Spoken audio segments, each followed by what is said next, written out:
તો ભારત અને પાકિસ્તાન વચ્ચેના તણાવના પગલે નેવી તેમજ કોસ્ટગાર્ડને હાઈ એલર્ટ પર મૂકવામાં આવ્યા છે। આ બંને એજન્સી અત્યારે સઘન પેટ્રોલિંગ કરી રહી છે। દરિયામાં માછીમારી કરવા ગયેલા માછીમારોના આઈ કાર્ડની તપાસ થઈ રહી છે। આ સાથે જ કચ્છ બોર્ડર પર પણ ઠેર ઠેર નાકાબંધી પણ કરવામાં આવી રહી છે। તો વધુ માહિતી મેળવવા માટે સીધા જે કચ્છ અમારા સંવાદદાતા અર્પણ કાયદાવાલા ત્યાંથી જોડાઈ ચૂક્યા છે। અર્પણ, જે રીતની ઠેર ઠેર નાકાબંધી કરવામાં આવી છે, સઘન તપાસ હાથ ધરવામાં આવી છે, શું છે હાલના અપડેટ્સ?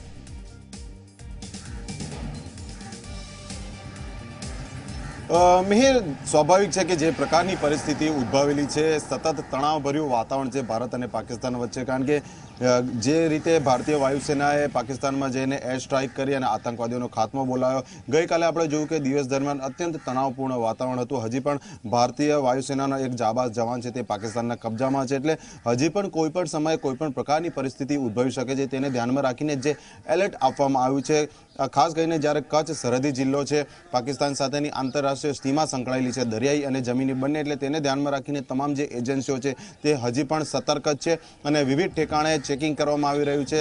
જે બોર્ડર તરફના જે રસ્તા છે, આપ જોઈ શકો છો મારી પાછળની તરફ આ બીએસએફની એક ગાડી છે અને સાથે જ આ આર્મીની એક ટ્રક છે તે પણ અહીંયાથી પસાર થઈ છે। એટલે આ જે ખાવડા બંદર જે બોર્ડર છે તે તરફ જતો જે રસ્તો છે તેનો માર્ગ છે ને ત્યાંથી ઝી 24 કલાકની ટીમ અહેવાલ આપી રહી છે। એટલે જે મૂવમેન્ટ છે તે અલગ અલગ વિસ્તારોમાં સતત ચાલી જ રહી છે, પરંતુ સુરક્ષાના કેટલાક કારણોસર તમામ મૂવમેન્ટ આપણા માધ્યમ દ્વારા લોકોને બતાવી શકતા નથી, કારણ કે એ દેશ હિતમાંનો આ મુદ્દો છે। એટલું કહી શકાય કે તમામ એજન્સીઓ સંપૂર્ણ સતર્ક છે અને દેશવાસીઓ હાલમાં સંપૂર્ણ સુરક્ષિત છે। જે અર્પણ, આપ જોડાયેલા રહેશો, આપની પાસેથી આગળ પણ અપડેટ લેતા રહેશો।